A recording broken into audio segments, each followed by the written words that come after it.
It's me, Renee. I'm back. So this weekend it's kind of a pride event here in Norway. Well, in where I live. Like I suppose people well, often people think of Pride as June, and I suppose that's kind of it is the original Pride month. But there are Pride happenings or like parades more or less every year, sorry, more or less every month. And here, it's this next week.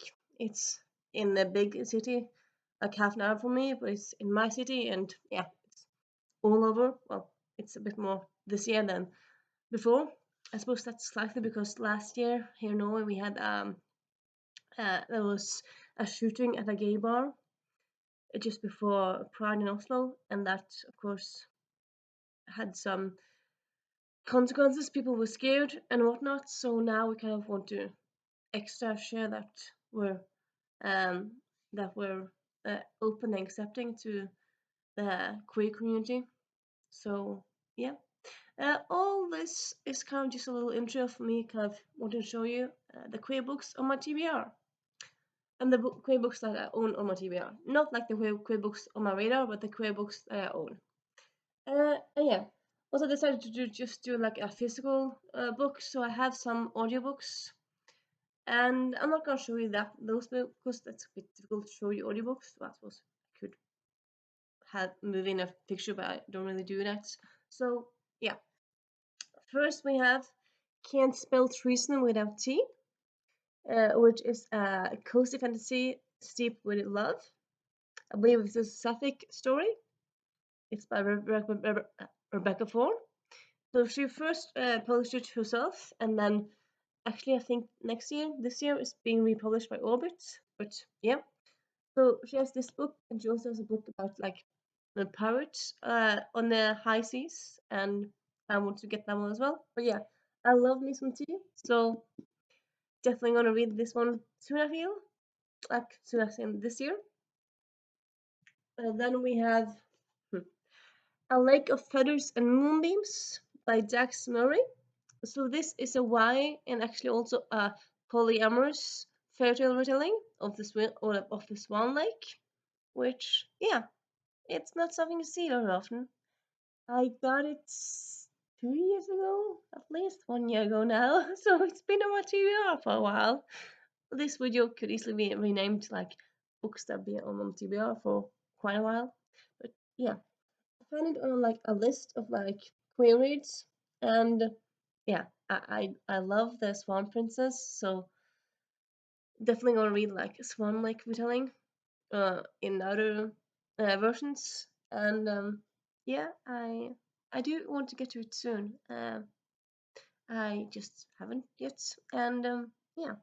So in case if you have read it, please tell me how cool it is, or if it's not cool, and yeah.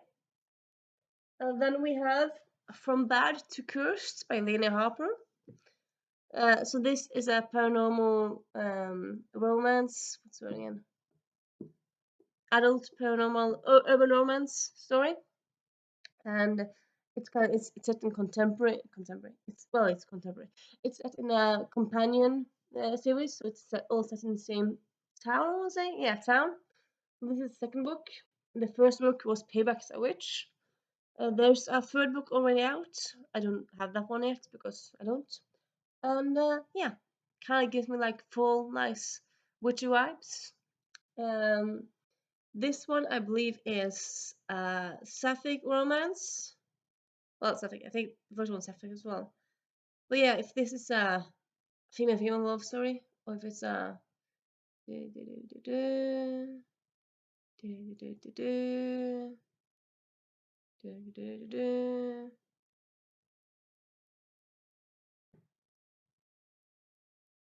yeah, okay, yeah. So this one is female male love story. But I feel like one of the main characters is bi, if I'm not mistaken. So yeah. And then we have 10 Stories to Nanette by Hannah Gadsby. So this is a biography by her. And yeah, Hannah Gadsby is lesbian. Well, queer. Yeah, I believe she's lesbian. Maybe I think maybe she might use the word queer, but yeah, she likes women, uh, women, and yeah, I've watched. I mean, she's a very famous. Yeah, I would say quite now very famous Australian comedian. I watched some of her comedy, and she's very funny. And yeah, think I might pick this one up soon. This is maybe a little sneak hint on my September TBR, really. Though it's a bit of a chunker, but maybe it's on a maybe pile for September. Then we have Spell Hacker by MK England. So this one I actually also have as an audiobook. So I have studied as a book and also studied it. Yeah, it's kind of a bit roughy book. I will also start it as an audiobook. I started, but yeah, it's on my unread pile when I started. I don't know. For me, I feel like you can't count books as unread if you haven't finished them or if you haven't like gotten to halfway in them. Like if you gotten halfway, say you can really say half unread. But when I've just read a few chapters, I'm gonna say it's still on my TBR pile. But yeah, I did start this 2 years ago now, maybe 3 years ago, and I did enjoy it. I just did not absolutely love it, and then I started on audiobook, and I liked it on audiobook as well. But I feel like I did enjoy it. Like I only got a bit into it. But I feel like I still like the idea. I just like how so far I got into it, nothing really happened. It was just a bit of a world building. So I want to give it a bit more of a go before I definitely DNF it because right now I mean I have it still still own it. So yeah. Yeah.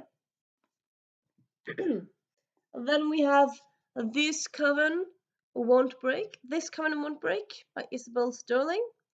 The second book in this duology. It's YA Paranormal Witches, Sapphic Witches, and I love the first book, even though the ending wrecked me. But yeah, well, I suppose sometimes it's nice to be wrecked by books. And yeah, I had planned to read this last fall, like for Halloween. Pretty sure pretty sure I'm gonna try to do it this year. Hopefully it happens. Not that I have to read it this year, but yeah. Sorry. Then we have sorry, Reputation by Lex Crusher. So this is a historical. I want to say more drama than romance because I feel like there's romance in it, but I don't feel like it's totally romance. I feel like it's more like Gossip Girlish, just set in the 1800s, 1700s, something like that. And yeah, I've heard it has sapphic vibes. So yeah, and then this is yeah, this just kind of makes me laugh because yeah. Okay, so this book, I've heard lots and lots of good things about it, but every time I try to pick it up, I just can't get into it. Those I haven't really. I've just like when I try to pick it up, I've just gotten a few pages into it and then I've stopped. But I haven't unrolled it. Why, might you say? Because it has so much. People say it's such a good book, so I don't want because I think I will like it just when I get into it. But I just have to like I have to I have to get past the part of like world building or like get past the first few pages and then I love it. I'm thinking. But yeah, it's been on my TBR for a while. It is Winter's Orbit by Evelina Maxwell. This one, like, it has been described as for fans of red, white, and royal blue, but just set in space. And I love red, white, and royal blue. Also, some people say like this is like very sci-fi focused, and some people say it's like very romance focused. So I suppose I'm a bit unsure what to think going into it. And also, I'm more into romance in general than sci-fi. So that's yeah. And also, like it's not like at least so far it's not like no, I just read a few pages in it, but like so far it's not like it's not a soft sci-fi. It's not like where a person starts living in UK, like Hitchhiker's to Galaxy, or living in New York and then meet an alien and go to space. No, this one you're already in space from the first word. So yeah, I do want to read it. Yeah, uh, I haven't really gotten into it. I suppose maybe this fall I'll just close, lock the door, and just sit down and then hide all the other books and try to read. Try to read this, give this a really, really good go. Really. So yeah, um, yeah, that is it for this little quick, nice video. And if you have any thoughts on these books, please talk to me. If you have any other queer reads to recommend me, not that I need more to be recommended, but just tell me anyway, because why not? I mean, I always want new recommendations, even though I'm not like hurting for books to read. But yeah, I hope you have a nice day, evening, whatever, and I'll see you soon. Bye.